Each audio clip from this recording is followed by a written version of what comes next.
एक मित्र ने प्रश्न पूछा है, ये साधक भी हो सकते हैं? मुझे इनके बारे में बहुत कुछ नहीं पता, लेकिन ये साधक ही होंगे ऐसा लगता है, क्योंकि इनके अंदर वैराग्य घटित हो रहा है। ये कहते हैं कि मेरे भीतर जो एकांत में स्वतंत्र होकर जीवन यापन करने का संकल्प हो रहा है कुछ सालों से, जहाँ मैं अपनी दिनचर्या अपने अनुसार करूं, बिना किसी पर आश्रित हुए, इस एकांत प्रिय विचार के बारे में मार्गदर्शन करें। मेरे भीतर जो एकांत में स्वतंत्र होकर जीवन यापन करने का संकल्प हो रहा है कुछ सालों से, जहां मैं अपनी दिनचर्या अपने अनुसार करूं, बिना किसी पर आश्रित हुए, इस एकांत प्रिय विचार के बारे में मार्गदर्शन करें। हम अपने हिसाब से तो जीवन यहां नहीं जी सकते। हम स्वतंत्र होकर जीवन जीने का संकल्प करते जरूर हैं, लेकिन हम स्वतंत्र हैं नहीं, हम परतंत्र हैं, हम कैदी हैं।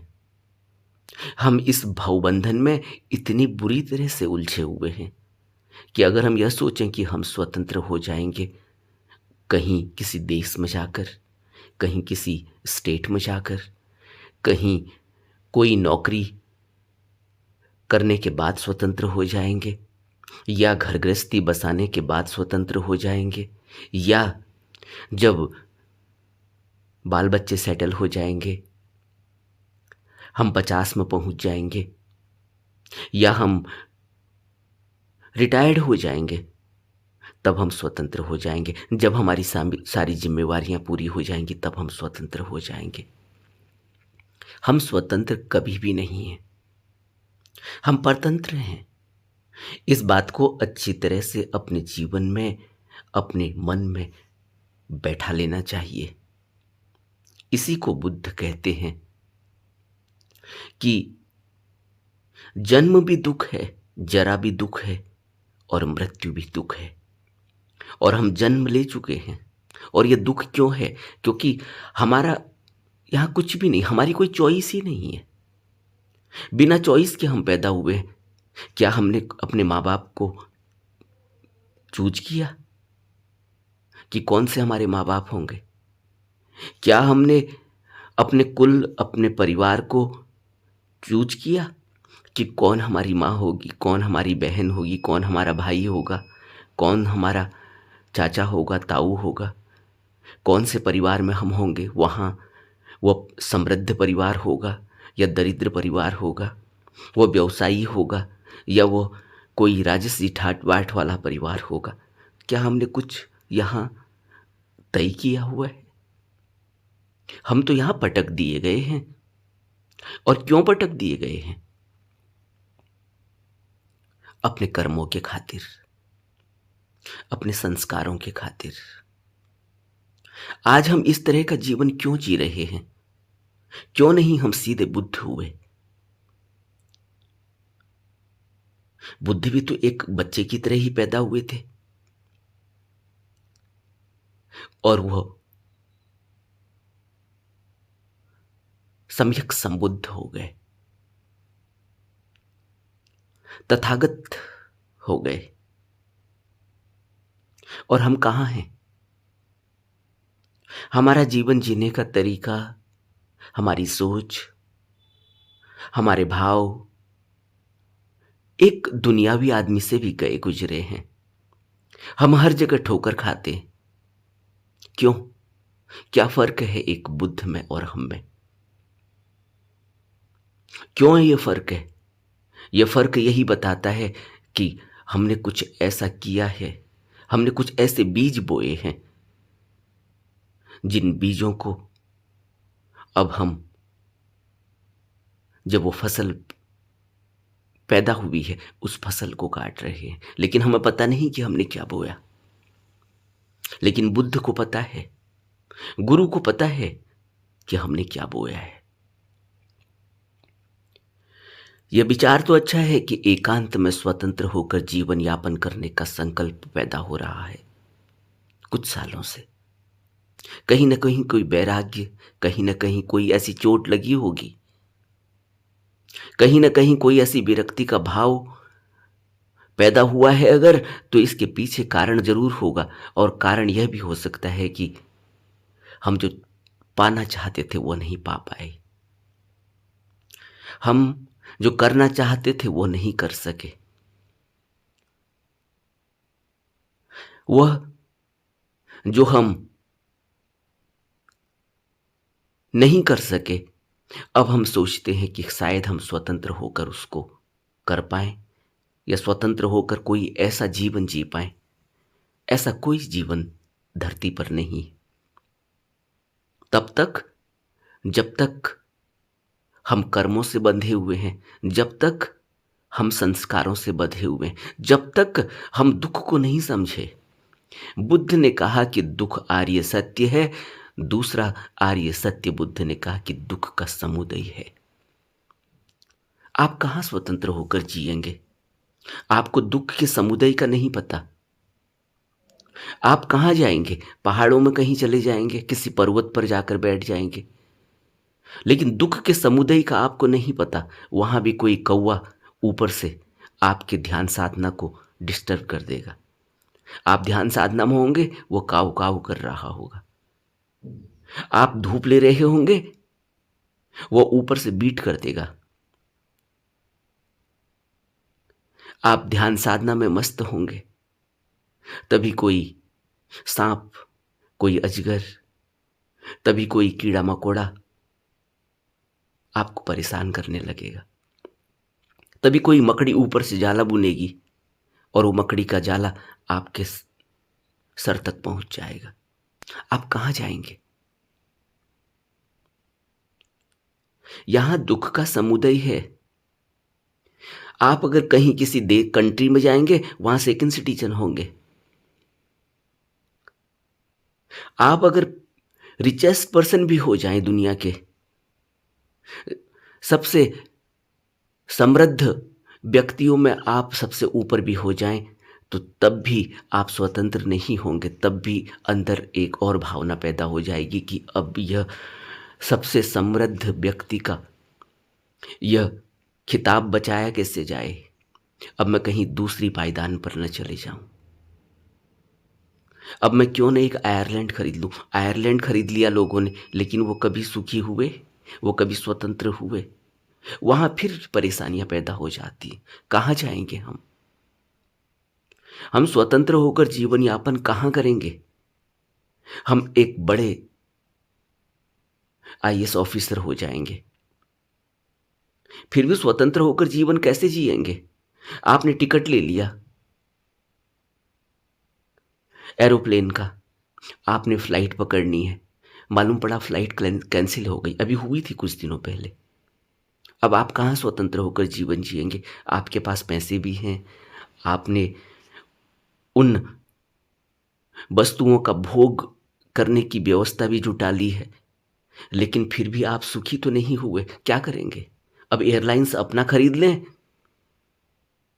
बहुत से लोग दुनिया में ऐसे भी हैं जिनके अपने प्राइवेट क्राफ्ट हैं, प्राइवेट प्लेन है, वो भी सुखी नहीं है। उनको भी इंतजाम करना पड़ता है, कहाँ से फ्यूल आएगा, कहाँ से पायलट आएगा, कहाँ से क्या होगा, मेंटेनेंस हो रही है नहीं हो रही है।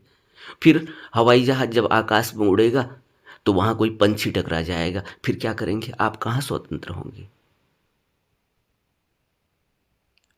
इसलिए बुद्धों ने कहा कि यह भवबंधन है।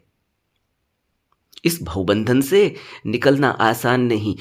बुद्ध से आनंद कहता है, बुद्ध प्रतीत्य समुत्पाद को समझाते हैं कि किस तरह से यह कारण और कर्म, कारण और कार्य का सिद्धांत काम करता है। आनंद कहते हैं कि यह तो बहुत आसान है बनते, बहुत आसानी से समझा जा सकता है। बुद्ध कहते नहीं, आनंद ऐसा मत कहो। क्यों कहते? तुम्हें क्या पता? अब आपने प्राइवेट प्लेन भी ले लिया, अब आप हवा में उड़ रहे हैं, कोई पंछी आके टकरा गया, अचानक आंधी तूफान आ गया, तब क्या करेंगे?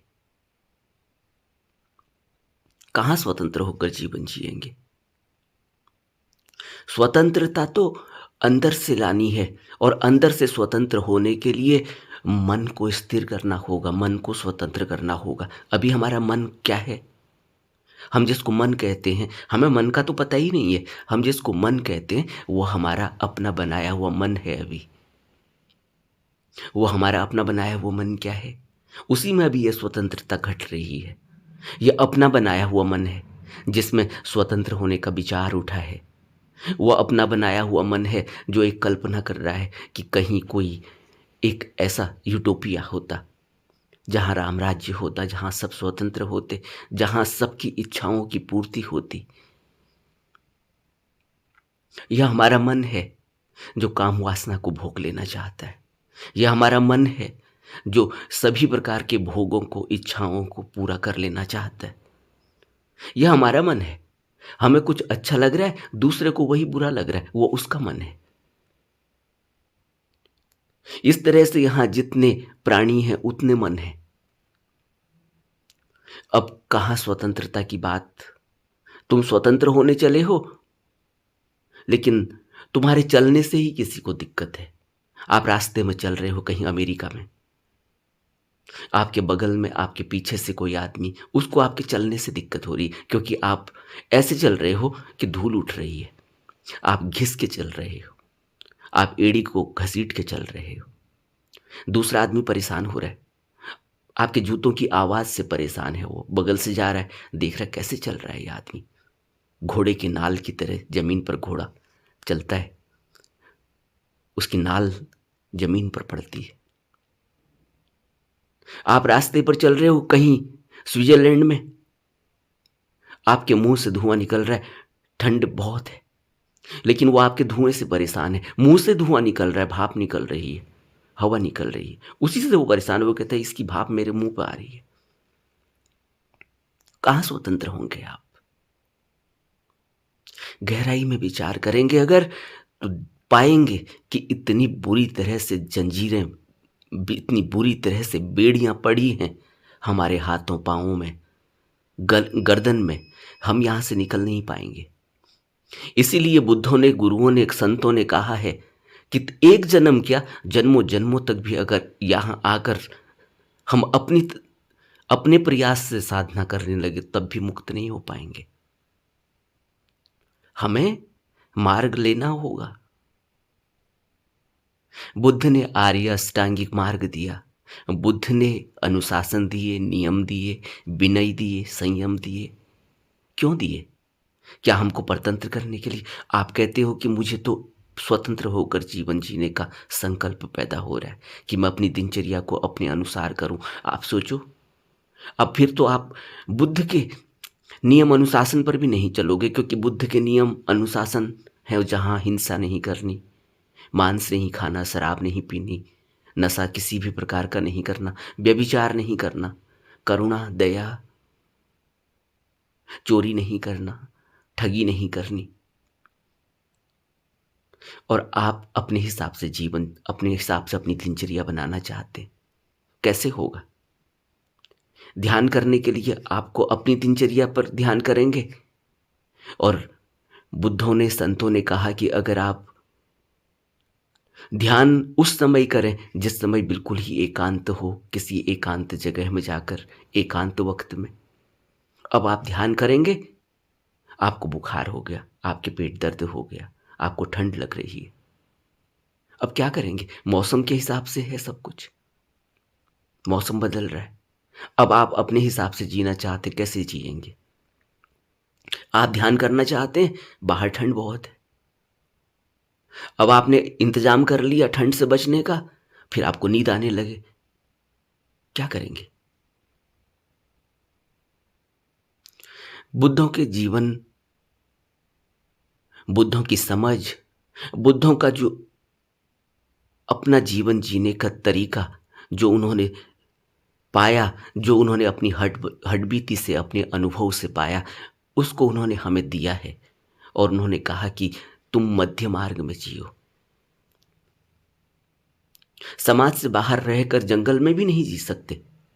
जंगल में भी परेशानियां हैं, कठिनाइयां हैं, वहां भी नहीं जिया जा सकता। कहां जाएंगे? आकाश में जाएंगे, वहां भी परेशानियां हैं। वहां भी कोई ताक लगाकर बैठा है, कोई आंख लगाकर बैठा हुआ है कि कब कोई प्राणी मिले, कब उसको नोच खाया जाए। यहां पूरे अस्तित्व में प्राणी एक दूसरे पर निर्भर है, और हम सोचते हैं कि हम बिल्कुल ही स्वतंत्र होकर जीवन जिए। हम स्वतंत्र होकर जीवन सिर्फ बुद्धों की राह पर चलकर जी सकते हैं। उसके लिए हमें बुद्धों के नियमों, अनुशासनों को अपने जीवन में उतारना होगा। हमें अभ्यास करना होगा, और अभ्यास हम कहीं भी कर सकते हैं। बुद्ध ने कहा, अपना अपने जीवन को जानकर, उस अपने जीवन से अनुभव लेकर, सभी संतों ने अपने जीवन से अनुभव लेकर मध्य मार्ग दिया। नानक ने मध्य मार्ग दिया, कबीर ने मध्य मार्ग दिया, पलटू, दादू, बुल्ले शाह, कितने सूफी हुए, कितने संत हुए, कितने सद्गुरु हुए। ये धरती कभी भी गुरुओं से, बुद्धों से खाली नहीं है, हमेशा है। यहां कोई न कोई बुद्ध, संबुद्ध प्रकट होते रहते हैं। लेकिन इसी समाज में रहते हुए उन्होंने इस समाज से ऊपर उठकर कैसे जीवन जिया जाता है, कमलवत जीवन, वो हमें समझाया, वो हमें बताया, वो मार्ग हमें दिया। उसको बुद्ध कहते हैं, मध्य मार्ग।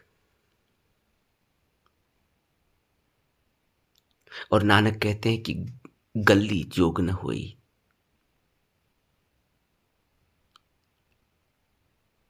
और फिर आगे कहते हैं कि घर बैठे जोग कमाओ। घर बैठे ही जोग कमाया जा सकता है। सोचो, गुरुदेव नानक ने अपना जीवन इसी समाज में, इसी संसार में, घर परिवार में, लोगों के बीच में रहकर बिताया। कबीर ने स्वयं अपना जीवन समाज में, संसार में, लोगों के बीच में रहकर घर परिवार में बिताया।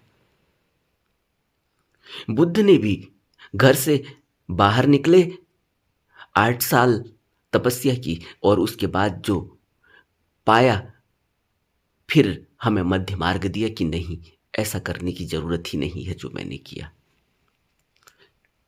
मध्य मार्ग से भी निर्वाण तक पहुंचा जा सकता है, समाधि तक पहुंचा जाता है। कहां भागेंगे? कहीं नहीं भाग सकते। परतंत्रता है हर जगह। सब कुछ अपना कर लेंगे, अपना एक यूटोपिया बना लेंगे, अपना एक आयरलैंड बना लेंगे, फिर भी मौसम अपने हिसाब से नहीं होगा। किसी दिन इतनी बारिश हो जाएगी कि सब बहने लगेगा। किसी दिन ऐसा तूफान आएगा कि पूरा समुद्र उमड़ पड़ेगा। कभी ऐसी हवाएं चलेंगी, कभी ऐसी महामारी फैलेगी। अभी कुछ ही सालों पहले कोरोना फैला था। क्या करेगा यूटोपिया? क्या करेगा अपना आयरलैंड? क्या करेगी अपनी स्वतंत्रता? तो ये जो विचार आपका उठा है, विचार अच्छा है, लेकिन इस एकांत को अपने अंदर ही पैदा करना है, और सभी परिस्थितियों में हम सम रह सकें, यही सारा योग है। हम सभी परिस्थितियों में सम रह सकें, यही पूरी साधना है। यही तो साधक, यही तो बुद्ध ने हमें दिया, यही तो बुद्धों ने हमें करके दिखाया। सभी परिस्थितियों में हम सम कैसे रहें, कैसे अपने मन को स्थिर करें, कैसे अपने मन में से उन विकारों को निकालें, उन इच्छाओं, तृष्णाओं को निकालें। बुद्ध कहते हैं तृष्णा से संसार बनता है। बुद्ध कहते हैं कि तृष्णा से निर्वाण तक नहीं पहुंचा जा सकता, तृष्णा ही बाधा है। और जिसकी तृष्णा गिरी वह निर्वाण तक पहुंच जाता है, वह सत्य तक पहुंच जाता है। सोचो, सत्य तक हम क्यों नहीं पहुंच पाते? क्योंकि हमारा जीवन पूरा असत्य से भरा है, क्योंकि हम तृष्णा से ग्रसित हैं। हमें सब चाहिए। हम एक दिन पानी ना आए तो हम परेशान हो जाते। घर में स्त्रियां तो उनके अंदर तो उनका ब्लड प्रेशर बढ़ जाता है, इतनी छटपटाहट उनको होती है किसी दिन पानी ना आए। और किसी दिन गर्मी ज़्यादा हो जाए तो कुछ लोग हैं वो इतने परेशान हो जाते हैं। किसी दिन सर्दी ज़्यादा हो जाए, कुछ लोग हैं इतने परेशान हो जाते हैं। किसी का फ़ोन ना आए, वो लोग इतने परेशान हो जाते हैं क्योंकि उन्होंने एक्सपेक्ट किया है। माँ बाप अपने बच्चों से एक्सपेक्ट करते हैं और इतना एक्सपेक्ट कर लेते हैं कि फिर वो अपेक्षा उनको दुख देने लगती है। फिर वो उपेक्षित हो जाते हैं, फिर वो उपेक्षा से भर जाते हैं। पहले अपेक्षा करते हैं, फिर उपेक्षा से भर जाते हैं। फिर कहते हैं अब हमें कोई लेना देना नहीं, हम इसका मुंह भी नहीं देखेंगे। ये संसार इस तरह से बना हुआ है, इसकी रचना इतनी जटिल है कि कबीर कहते हैं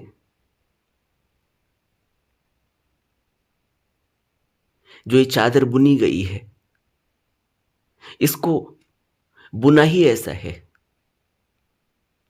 काम, क्रोध, लोभ, मोह, अहंकार सब इसमें रखकर इस चादर को बुना गया है।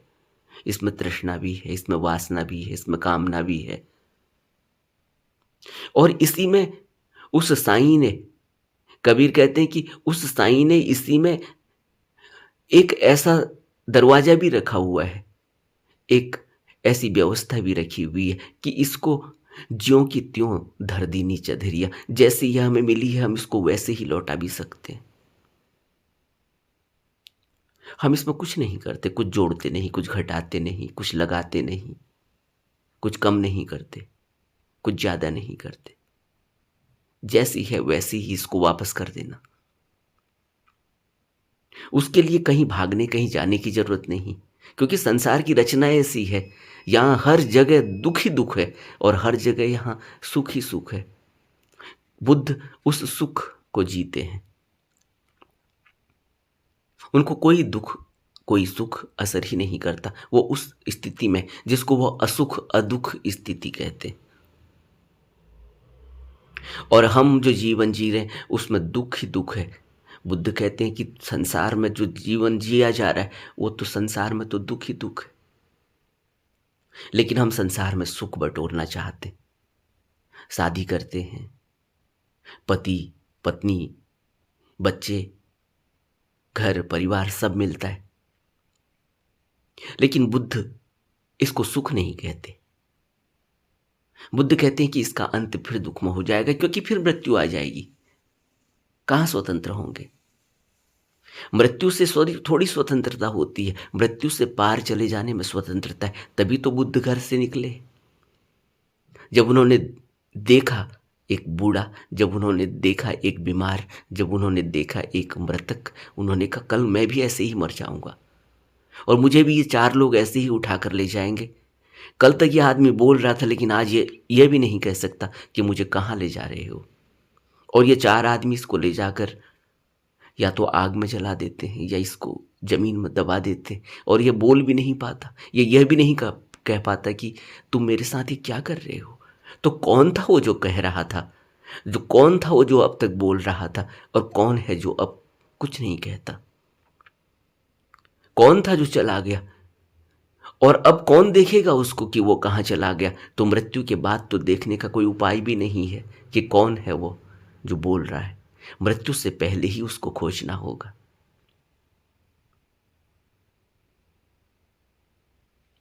यहां से हमारी यात्रा शुरू होती है स्वतंत्रता की, और वो यात्रा किसी भी कोने में बैठकर शुरू की जा सकती है, किसी भी घर में बैठकर शुरू की जा सकती है। बंधन तो होंगे ही। अब अगर हम यह सोचें कि हम घर परिवार छोड़कर चले जाएंगे तो हम उस स्थिति में हैं क्या? बुद्ध की तरह दृढ़ संकल्प हमारे अंदर है? बुद्ध के अंदर प्रज्ञा हमारे अंदर है? बुद्ध के अंदर की तरह सम्यक दृष्टि हमारे अंदर पैदा हुई कि हम देख सकें, हम अपने आने वाले कृत्य को देख सकें, आने वाली घटना को देख सकें, महसूस कर सकें, उससे निपटने का साहस जुटा सकें। क्या यह हमारे अंदर है?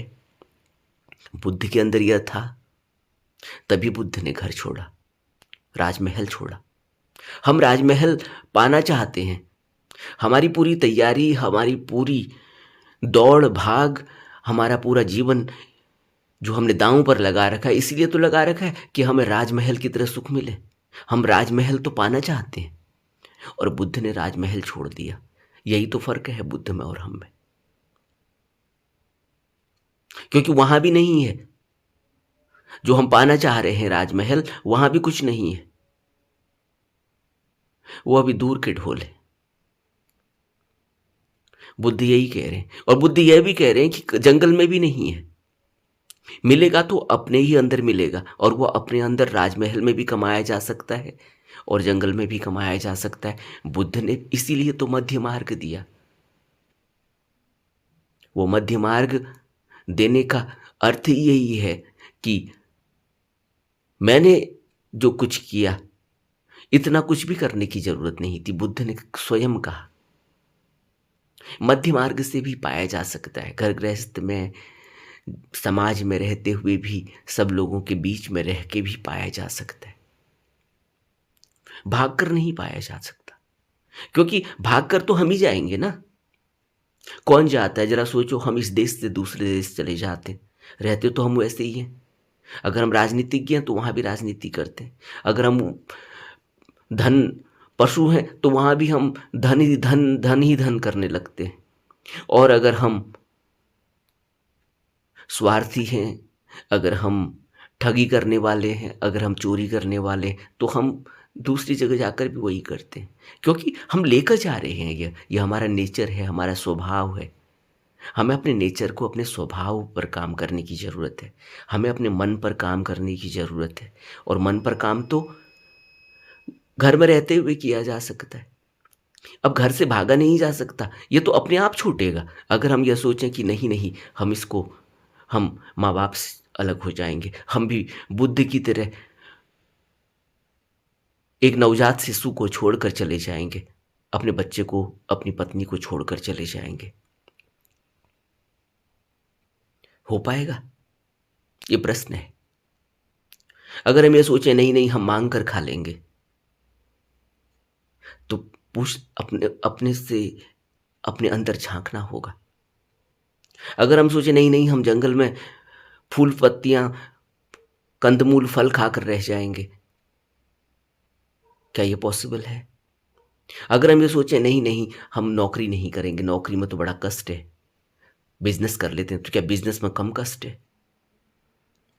और अगर हम ये सोचें कि हम सिर्फ ध्यान साधना करेंगे, तो क्या सिर्फ ध्यान साधना 24 घंटे हो सकती है? पेट तो खाना मांगेगा, ढकने के लिए कपड़े भी चाहिए, छत भी चाहिए, सुरक्षा भी चाहिए। तो जीवन को सभी आयामों में हमें समझना होगा, और अंततः हम पहुंचते वही हैं जो संतों ने कहा, जो बुद्धों ने कहा, जो गुरुओं ने कहा, क्योंकि वो उनका अपना अनुभव है। अनुभव के बाद उन्होंने ये वाणियां लिखी हैं, अनुभव के बाद उन्होंने ये उपदेश दिए हैं, जिसमें उन्होंने जो हमें बताया तरीका, जो हमें अनुशासन दिए, विनय दिए, नियम दिए, संयम दिए, शील दिए, वैसे ही जीना होगा। अभी हमारे समझ में वो बातें चाहे ना आ रही हों, लेकिन जैसे जैसे हम इवॉल्व होंगे, हमारा मन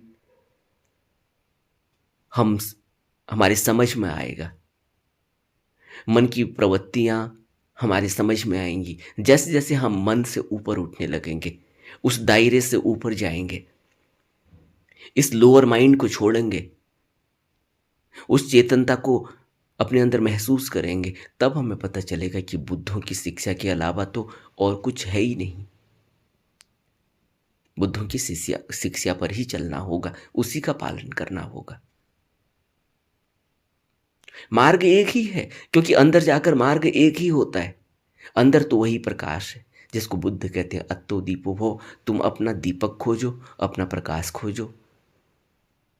अब अपना खोजेंगे कैसे? हम में वो क्षमता है? क्षमता तो सबके अंदर रखी हुई है, लेकिन हमने अपनी मन की गति बनाई कैसे है? और हमें उन संस्कारों का पता भी नहीं चलता। आज की कहानी थोड़ी है, जन्मों जन्मों की कहानी है।